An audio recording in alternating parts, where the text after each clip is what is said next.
반갑습니다. 이태호 형제입니다. 제가 강단에 설 때마다 항상 느끼는 것이 제가 너무나 부족하구나. 설교 준비하면서도 말씀을 전하면서도 언제나 느낍니다. 그래서 완벽한 설교자는 없는 거예요. 그래서 여러분께서는 설교자가 아닌 메시지를 봐주셔야 합니다. 오늘 본문 보겠습니다. 오늘 본문은 고린도전서 16장 고린도전서 16장 13절부터 14절까지를 보겠습니다.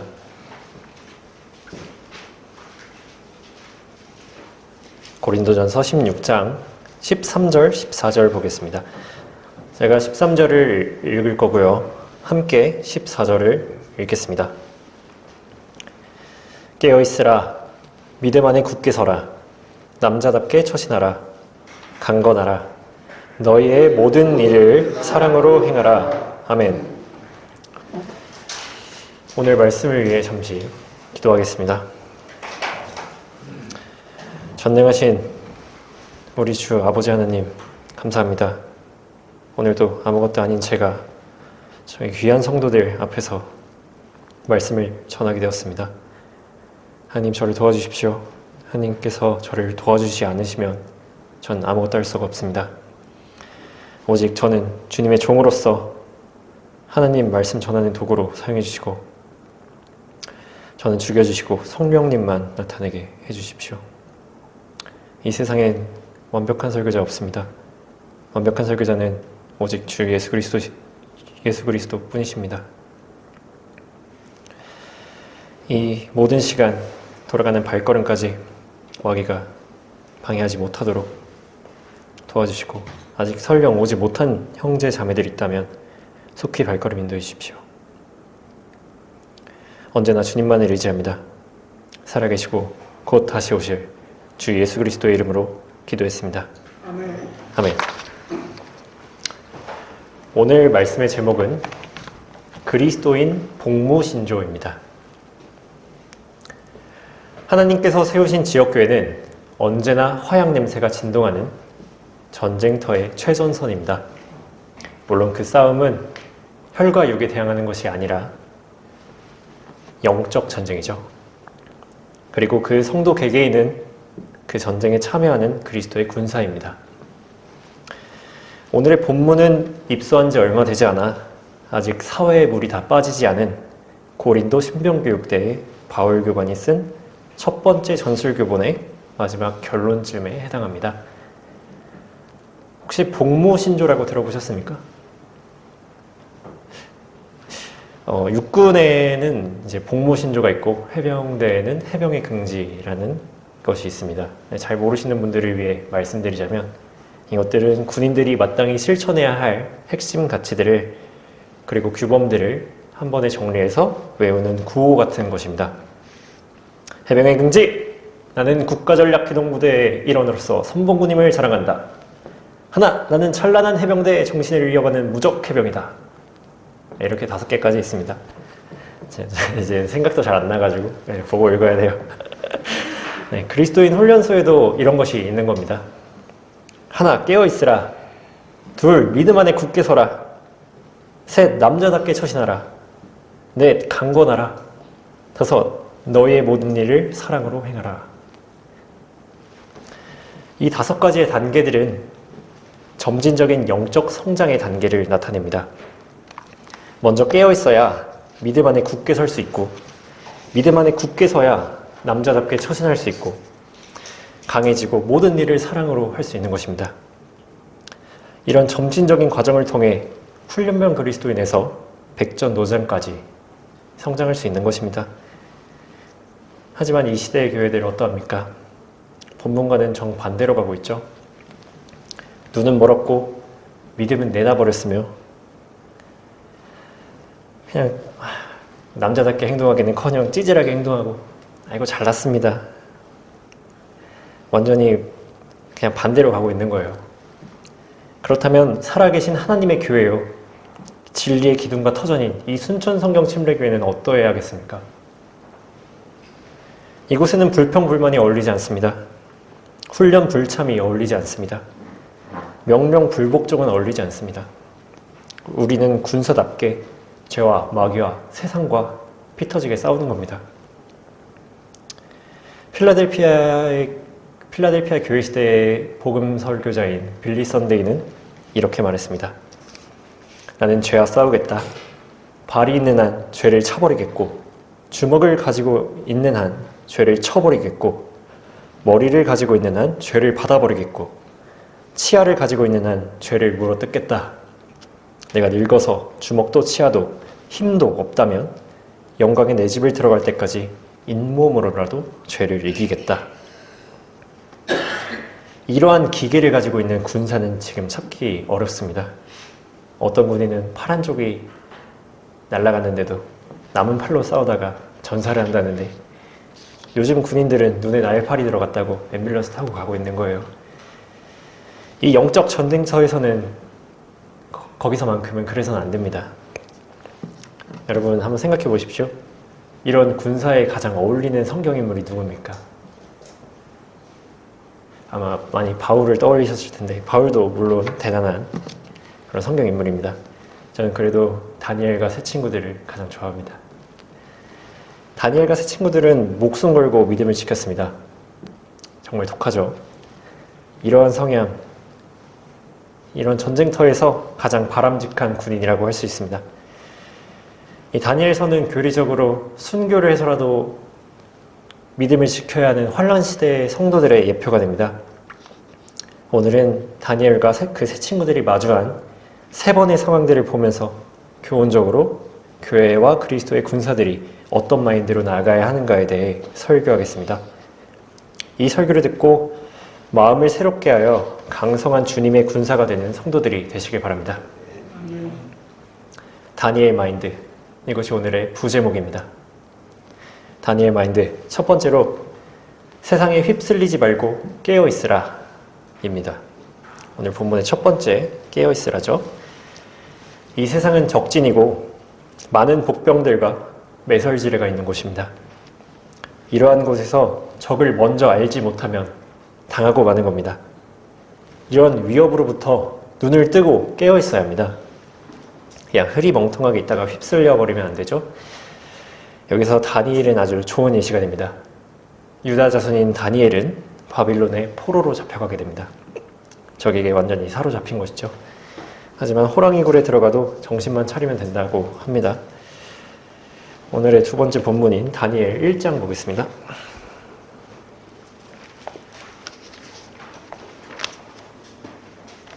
다니엘 1장 3절부터 제가 읽겠습니다.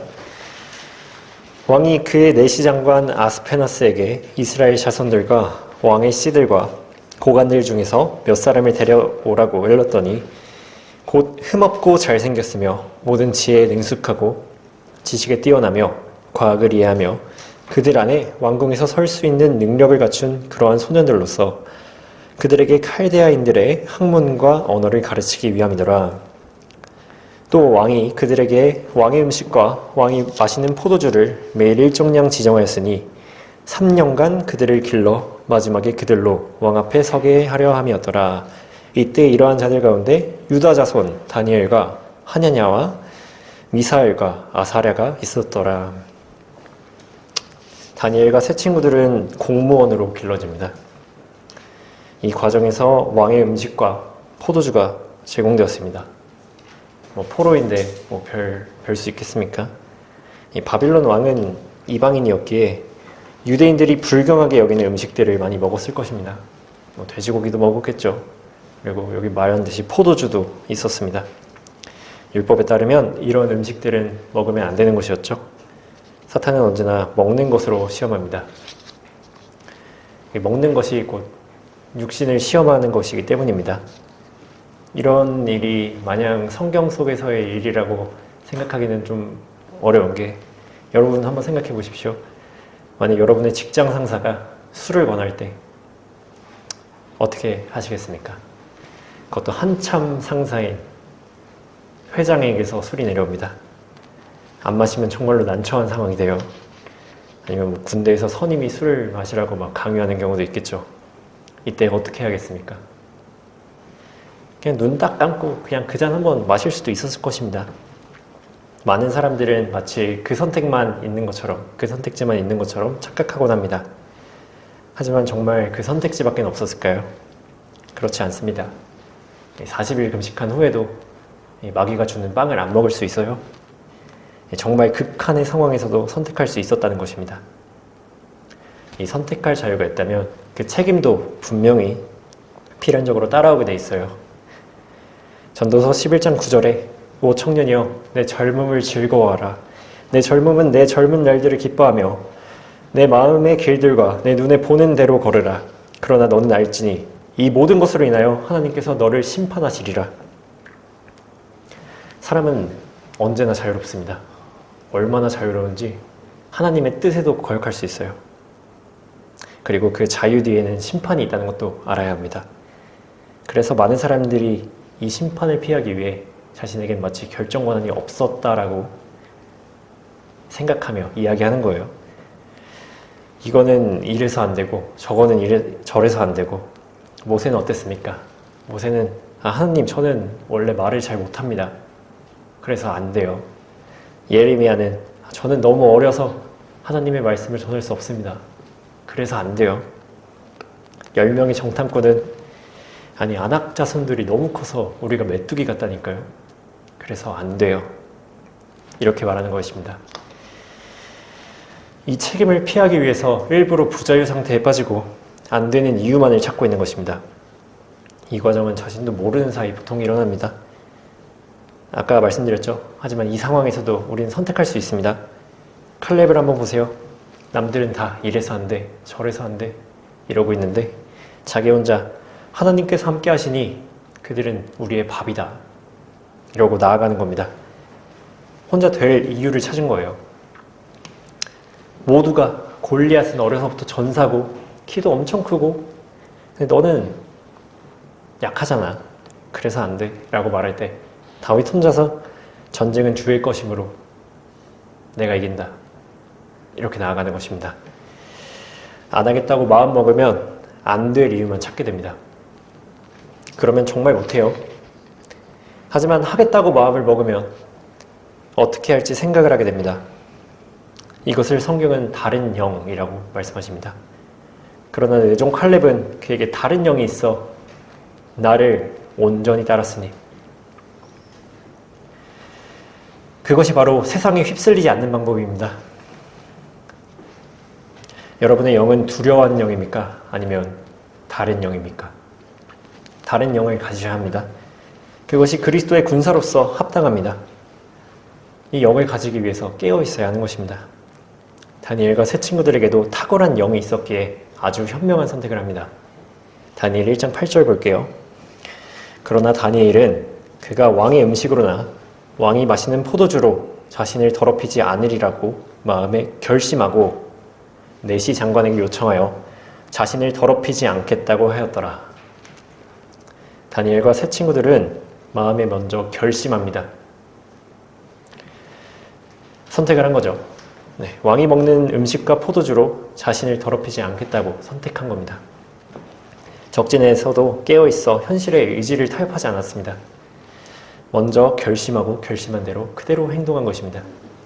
어떠한 상황이 주어지든 상황이 지배받지 않고 상황을 지배한 것입니다. 그러니까 다니엘 1장 9절에 그때 하나님께서 다니엘로 내시장관의 호의와 은총을 얻게 하셨더니 이러니까 전능하신 하나님께서 개입을 하셔서 상황을 좋게 만들어 주십니다. 새파랗게 어린 놈이 감히 왕의 음식이 더럽다는데 자칫하면 죽을 수도 있었겠죠. 포로 주제에.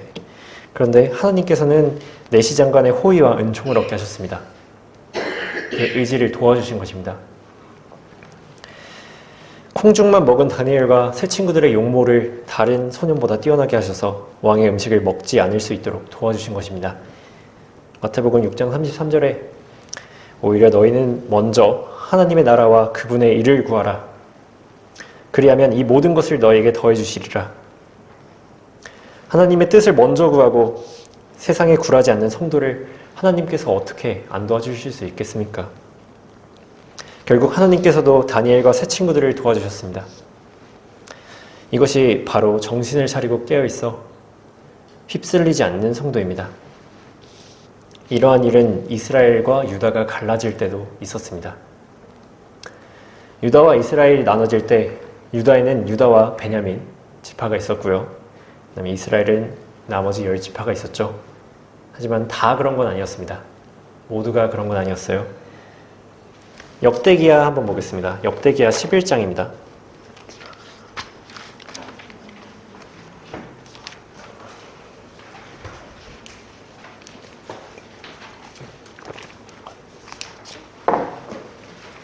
역대기야 11장 15절 보겠습니다.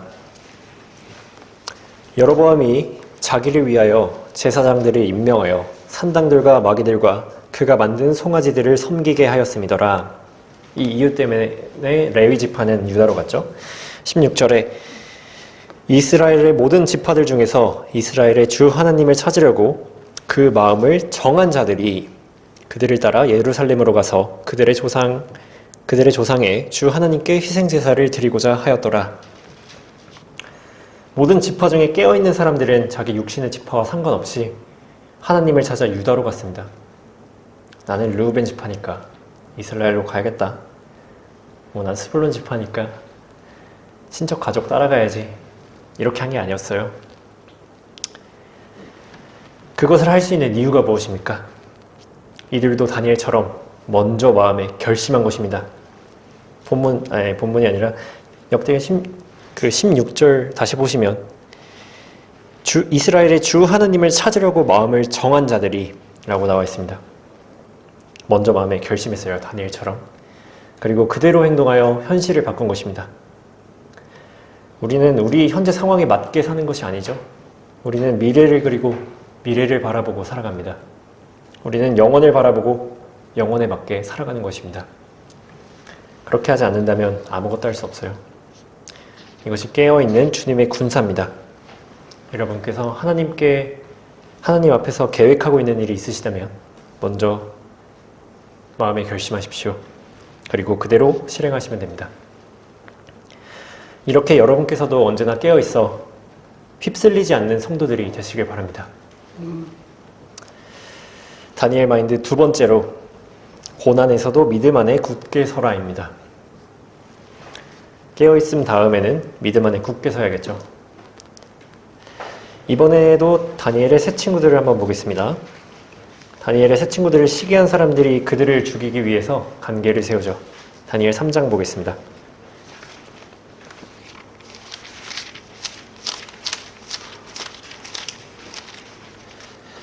다니엘 3장 4절부터 보겠습니다. 전달하는 자가 크게 외치기를 너에게 명령하셨나니 오 백성과 민족들과 언어들아 어느 때라도 너희가 뿔나팔과 피리와 하프와 사베카와 솔터리와 덜시머와 모든 악기 소리를 들으면 엎드려 느부갓네살 왕이 세운 금상에게 경배하라. 누구든지 엎드려서 경배하지 않는 자는 즉시 불타는 뜨거운 용광로 속으로 던져질 것이니라 하더라. 요한계시록이 생각나죠? 느부갓네살 왕은 금 형상을 세우고 그에 경배하지 않는 사람은 용광로에 던져질 것이라고 했습니다. 물론 그거는 다니엘의 새 친구들에게는 상상도 할 수 없는 일입니다. 그들은 금 형상에 경배하지 않았습니다. 아까 믿음대로 실행한 거죠. 그러자 대적들은 옳다쿠나 하고 그들을 고소합니다. 이것이 바로 세상이 우리를 공격하는 방법입니다. 다수라는 이름으로, 법이라는 이름으로 양심을 저해하고 개인의 자유를 침해하고 권리를 박탈합니다.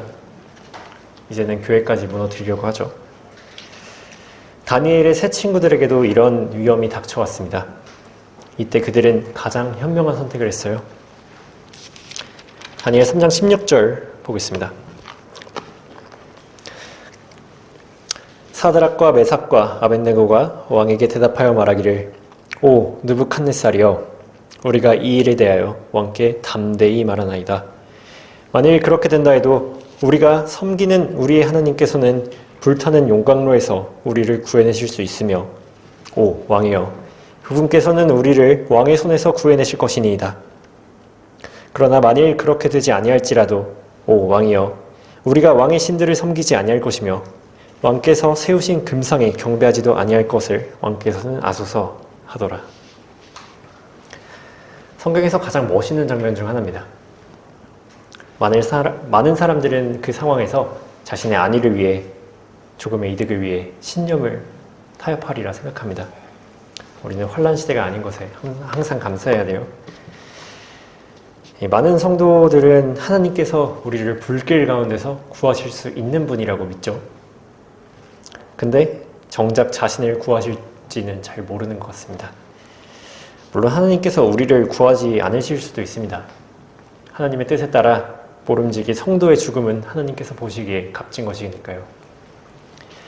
물론 하나님께서 그렇게 해주시지 않으시더라도 우리는 믿음 안에 굳게 서 있어야 합니다. 다니엘의 세 친구들은 자기를 뽑은 자를 기쁘게 하기 위하여 이생의 일들에 개의치 않았습니다. 죽어도 주를 위해 죽는 것입니다. 정말 멋있죠? 진짜 누구나 이렇게 살고 싶을 것입니다. 지금까지 수많은 믿음의 순교자들이 같은 믿음으로 주를 위해 죽었습니다. 이처럼 죽음 앞에서 의연하게 신념을 굴하지 않는 모습은 우리에게 많은 영감을 줍니다. 이 사람들에게는 목숨보다 믿음이 더 소중했던 것입니다. 얼마나 믿음 안에 굳게 섰으면 이런 대답을 하나요? 혹시 번지점프 해보셨습니까? 전 해봤어요.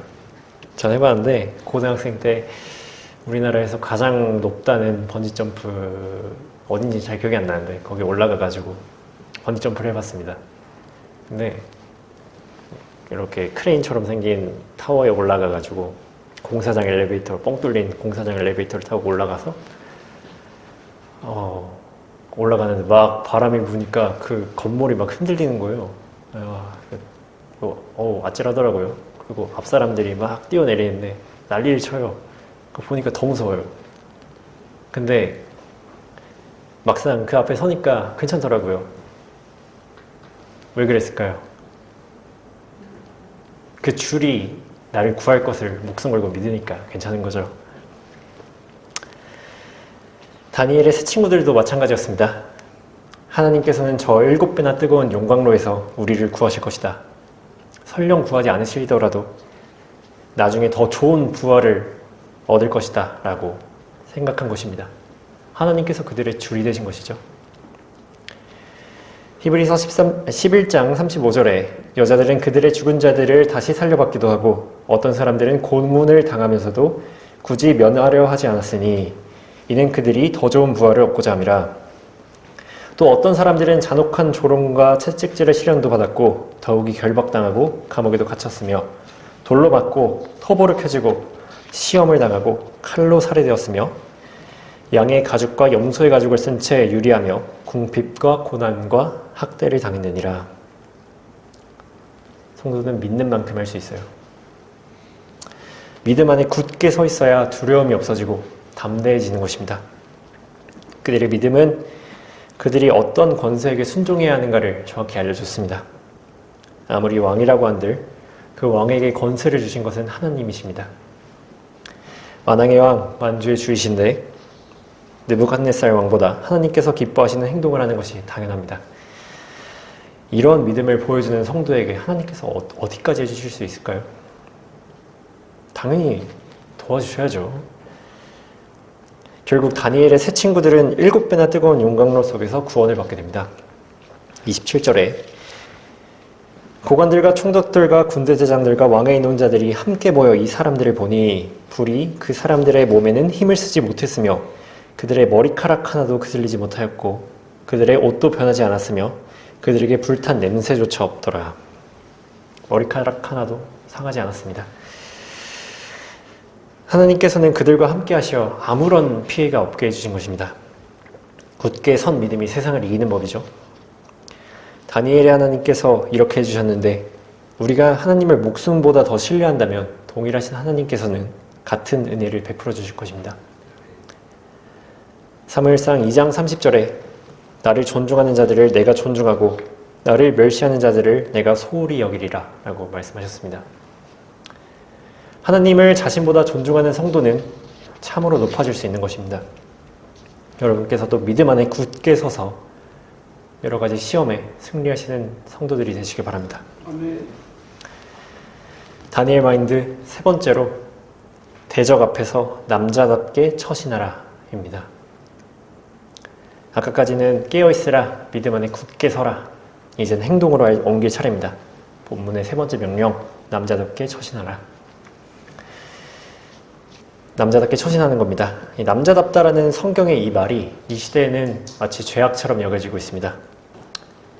이 시대는 성평등이라는 명분 아래 남자와 여자의 차이를 없애고 페미니즘 같은 것이나 주장하고 있습니다. 그래서 실제로 공중파에서는 이제 남자답다, 여자답다라는 말이 잘 보이지 않을 겁니다. 하지만 성경은 분명하게 남자와 여자를 구분하고 그들을 같다고 하지 않습니다. 어떤 사람이 반박할지 모르나 그런 것은 하나님의 교회에 존재하지 않습니다. 바울은 본문에서 고린도 교회에게 분명히 남자답게 하라고 명령하셨습니다. 교회에는 분명히 여성도 있었을 텐데 왜 남자답게 하라고 한 것일까요? 그냥 각자 성별대로 하면 되는 거 아닌가요? 물론 같은 고린도전서에는 여자에게 하는 말도 나옵니다. 근데 개인이 아닌 집단인 교회에게는 왜 남자답게 하라고 했나를 살펴보면 그것은 이제 교회가 그리스도의 군사임을 생각했을 때 간단히 알 수 있습니다. 성경에서 여성성에 대한 묘사를 보면 딱히 군사의 자질과는 거리가 멉니다. 특히 디모데전서 2장 11절에 여자는 온전히 순종함으로 조용히 배우게 하라. 나는 여자가 가르치는 것이나 남자에게 권위를 행사하는 것을 허락치 아니하노니 다만 조용할지니라 라고 말씀하셨습니다. 이 교회 안에서는 여성 참정권이 없는 것 같아요. 여자는 왜 오직 순종해야 하는가? 왜 가르치거나 남자에게 권위를 행사하지 못하게 해야 하는가? 이 여성 차별적으로 보이는 개념에는 사실 너무나 당연한 이유가 있습니다. 교회가 아닌 세상에서도 여성 참정권이 생긴 것은 고작 100년이 안 됐습니다. 왜 그럴까요?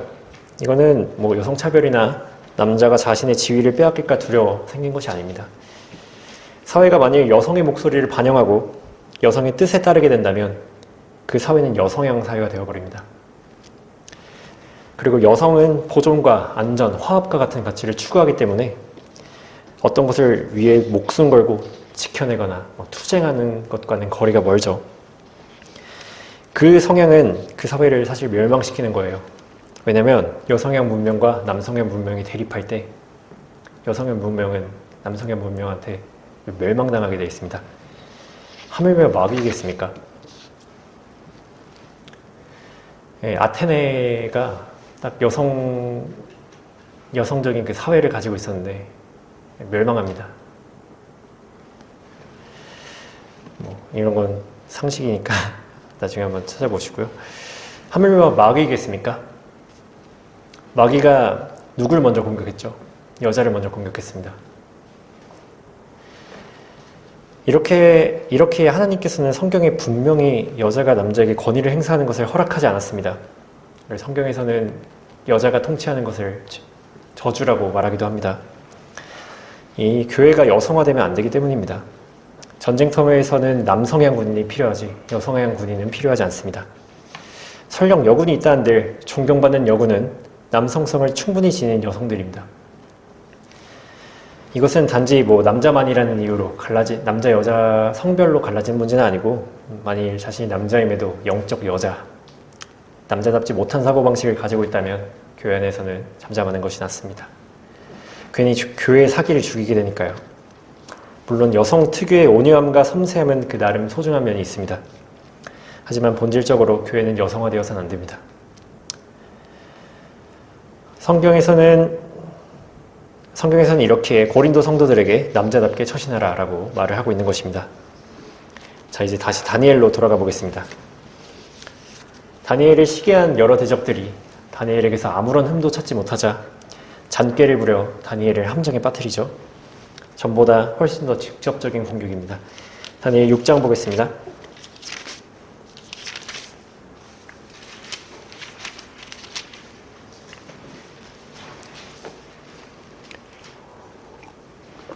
다니엘 6장 7절 보겠습니다.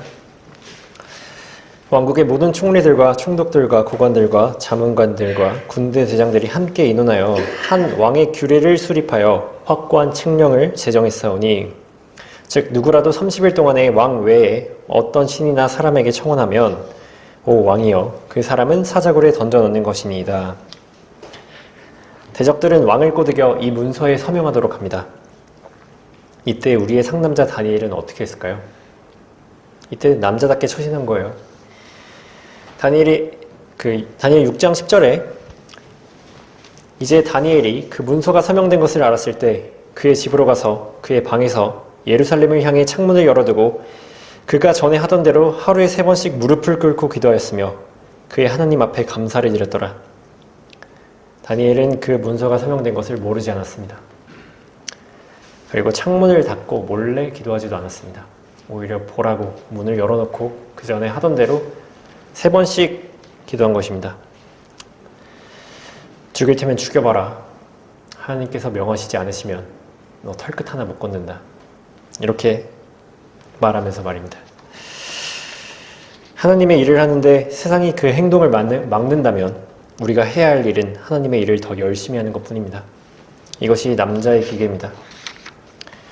외부 반응에 겁먹지 말고 믿음대로 담대하게 실행하는 것이죠. 이리저리 간보고 될까 안 될까 각재면서 고민하지 말고 남자답게 담대하십시오. 두려움에 떨지 말고 두려움에 맞서십시오. 물론 그 행동으로 인하여 세상으로부터 박해를 당할 수 있습니다. 디모데후서 3장 12절에 실로 그리스도 예수 안에서 경건하게 살고자 하는 모든 사람은 박해를 받을 것이라. 성경은 경건하게 살면 우리가 박해를 받는다고 말씀하고 계십니다. 하지만 경건하게 살지 않아도 하나님께로부터 징계를 받게 됩니다. 그렇다면 우리는 망설임 없이 세상에게 핍박받는 일을 선택할 것입니다. 베드로전서 3장 17절에 하나님의 뜻이 그러하다면 악을 행하다가 고난을 당하느니 성은을 행하다가 당하는 것이 나으니라. 다니엘은 정확히 그렇게 했습니다. 오히려 대적들 앞에서 숨지 않고 담대하게 창문 열고 기도하던 대로 기도했죠. 결국 다니엘은 말씀대로 박해를 받아 사자굴에 던져집니다. 하지만 하나님께서는 다시 도와주시죠. 다니엘 6장 22절에 내 하나님께서 그분의 천사를 보내시어 그 사자들의 입을 막으셨으므로 그들이 나를 상하게 하지 못하였나니 이는 그분 앞에 무죄함이 내 안에 나타났으며 오 왕이여 내가 왕 앞에서도 어떤 해로운 일을 하지 않았음이니이다 하더라. 그러자 왕이 그로 인하여 매우 기뻐하며 다니엘을 굴에서 끌어올리라고 명령하였더라. 그러므로 다니엘을 굴에서 끌어올렸더니 그에게 아무런 상처도 보이지 않았더라. 이는 그가 그의 하나님을 믿었음이더라. 하나님께서는 천사를 보내셔서 사자들의 입을 막아주셨습니다. 그 이유가 나와 있죠. 이는 그가 그의 하나님을 믿었음이더라. 이것이 믿음의 능력입니다. 자신의 목숨을 걸고 믿음으로 실행한 것입니다. 찌질하게 목숨을 구걸하거나 두려워하고 낙심하지 않았습니다. 여호수아에게 하나님께서 말씀하셨죠. 내가 내게 명령하지 아니하였느냐? 강건하고 담대하라. 무서워 말고 낙심치 말라. 이는 주 내 하나님이 내가 어디로 가든지 너와 함께함이라 하시니라. 든든하지 않으십니까? 깨어있고 믿음 안에 굳게 서 있는데 하나님께서 함께 하실 리가 있겠습니까? 어디로 가든지 함께하는 것입니다. 이것이 바로 본문 4번째 강건하라. 이렇게 강건해지는 것입니다. 우리는 약할지라도 하나님께서는 그 무엇보다도 강하십니다. 그 하나님께서 동행하시니 우리가 강건해질 수 있는 거예요. 사자보다도 그 무서운 사자보다도 강하신 하나님이 우리와 함께 하시면 우리도 강건해지는 겁니다. 여러분께서도 믿음의 성장을 통하여 강건한 성도가 되시길 바랍니다. 결론입니다. 성경에서 믿음의 3인방이라고 하면 보통 노아, 다니엘, 욥을 말합니다. 그리고 그들에게는 전부 호칭이 있었어요.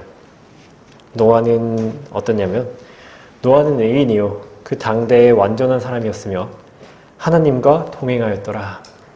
욥은 그 사람은 온전하고 정직하며 하나님을 두려워하고 악을 피하는 사람이더라. 다니엘은 곧 흠없고 잘생겼으며 모든 지혜에 능숙하고 지혜에 뛰어나며 과학을 이해하며 그들 안에 왕궁에서 설 수 있는 능력을 갖춘 이런 수식어가 붙는 겁니다. 여러분의 수식어는 어떠하십니까?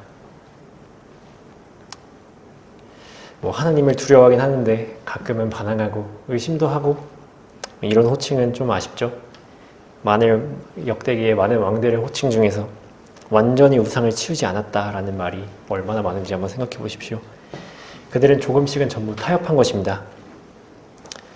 이렇듯 여러분의 행실도 곧 여러분의 간증이 되고 여러분의 호칭이 됩니다. 그런 간증을 잃어버리지 마십시오. 저희 신앙관 중에 하나는 그리스도인은 타협이 없다입니다. 물론 육신의 연약함으로 인해서 다니엘처럼 경배를 받아버리는 실수를 할 수도 있겠죠. 다니엘은 실제로 딱 한 번 왕한테 경배를 받아버립니다. 하지만 그렇게 타협하지 않으려고 했던 다니엘이었기에 그 정도에서 끝난 거예요. 호랑이를 꿈꿔야 미끄러져도 고양이는 되는 것입니다. 저는 하나님 앞에서 왜 비진리와 세상과 타협했느냐, 왜 산당과 우상들을 끝까지 제거하지 않았느냐, 이 책망은 듣기 싫습니다. 그래서 저는 다니엘이 너무 멋있어요. 이런 다니엘의 숨겨진 호칭 아십니까? 다니엘 10장 한번 볼게요.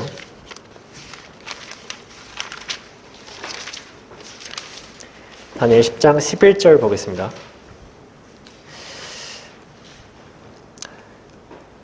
내게 말하기를 오 큰 사랑을 받은 사람 다니엘아, 내가 내게 하는 말들을 깨닫고 똑바로 일어서라.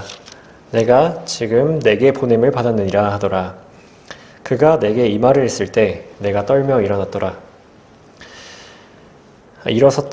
일어섰더라. 네. 그때 그가 내게 말하기를 다니엘아 두려워 말라. 내가 깨닫고 내 하느님 앞에 스스로 겸손하기로 마음을 정한 첫날부터 내 말이 들린 바 되었기에 내가 내 말들로 인하여 왔느니라. 다니엘의 다른 호칭, 그것은 바로 큰 사랑을 받은 사람입니다. 하나님 앞에서 스스로 겸손해지기를 마음으로 정한 그날부터 다니엘의 기도는 하나님께 전달되었습니다. 아까 말씀드렸죠? 여러분께서도 하나님의 뜻을 행하겠다고 마음을 정하시면 됩니다. 요한복음 7장 17절에 뭐라고 말씀하시죠? 만일 누구든지 그분의 뜻을 행하려고 한다면 그 교리가 하나님으로부터 온 것인지 아니면 내가 내 자신에 관하여 말하는 것인지 알게 되리라. 하나님의 뜻을 행하고자 하는 사람에게 하나님께서 영적 분별력을 주신다는 것입니다. 지금 갈피를 잡지 못하고 영적 방황을 하고 계십니까? 다니엘과 같은 마음을 가지십시오. 마음이 생겨서 하는 것이 아니라 먼저 하겠다고 결심하고 약속하고 그대로 실행하십시오. 그렇다면 하나님께서는 영적 분별력을 주시고 도와주실 것입니다. 이런 다니엘의 마인드는 성도 모두의 마인드가 되어야 합니다. 전쟁에 임하는 자는 아무도 이생의 일들에 얽매이지 아니하나니 이는 자기를 군사로 뽑은 자를 기쁘게 하려 함이라. 디모데후서 2장 4절이었습니다. 자신의 일들을 하여 이생의 일들에 얽매이지 마시고 하나님의 일들을 먼저 하셔야 합니다. 이것이 바로 자신을 죽이고 내 안에 그리스도만 사는 성도입니다. 이것은 하나님께서 기뻐하는 일이고 하나님께서는 이런 성도를 사랑하십니다. 그렇기에 다니엘은 큰 사랑을 받은 것입니다. 여러분께서도 하나님께 신실한 행위로 사랑받으셔서 오늘 본문의 마지막처럼 모든 일을 받은 사람에 보답하며 사랑으로 행할 수 있어야 합니다. 고린도전서 16장 14절에 본문이죠. 너희의 모든 일을 사랑으로 행하라. 이렇게 강성한 그리스도의 군사로 세워졌다면 모든 일을 사랑으로 행하십시오. 연약한 형제자매를 사랑으로 세워주고 그것보다 앞서서 하나님을 죽도록 사랑해야 합니다. 이것이 오늘 본문의 마지막 명령입니다. 그렇게 강해져 있더라도 사랑으로 행하지 못한다면 아무것도 남는 게 없죠. 다니엘도 나중에 다니엘 9장에서 예레미야서를 읽다가 계시를 받게 되고 자신뿐 아니라 이스라엘의 죄를 위해 기도합니다. 이스라엘을 사랑해서 강한 자가 연약한 자를 사랑으로 기도해 준 겁니다. 여러분께서도 하나님께서 여러분을 사랑하신 것만큼 모든 일을 사랑으로 행하시고 주변 성도들을 사랑해 주십시오. 요한복음 15장 12절에 나의 계명은 이것이니 내가 너희를 사랑하는 것 같이 너희도 서로 사랑하라는 것이라. 이것이 새 계명입니다. 이것이 본문에서 마지막 단계죠. 오늘 본문 한번 다시 볼까요? 본문 고린도전서 16장입니다. 다 펼치고 계신가요? 그러면 이거 한번 다 같이 읽겠습니다. 지금부터 제가 준비하고 시작하겠습니다. 준비, 시작. 깨어있으라. 믿음 안에 굳게 서라. 남자답게 처신하라. 강건하라. 너희의 모든 일을 사랑으로 행하라. 아멘. 제가 군생활하던 당시에 아까 육군에는 복무신조가 있고 해병대에는 해병의 긍지가 있다고 말씀드렸죠. 그 해병의 긍지 9호를 오전 점호 때마다 복창하고 하루 일과를 시작했습니다. 만일 필요하시다면 오늘의 그리스도인의 복무신조를 아침마다 외우십시오. 필요하시다면. 우리의 영적 성장은 한순간에 되는 게 아닙니다. 오늘의 본문과 같은 과정을 통해 점진적으로 성장하는 것입니다. 다니엘 마인드, 이제는 그리스도인의 마인드가 되어야 합니다. 여러분께서도 신실한 믿음의 군사로 세워져 자신의 간증을 잃지 않는 성도들이 되시길 바랍니다. 설교 마치겠습니다.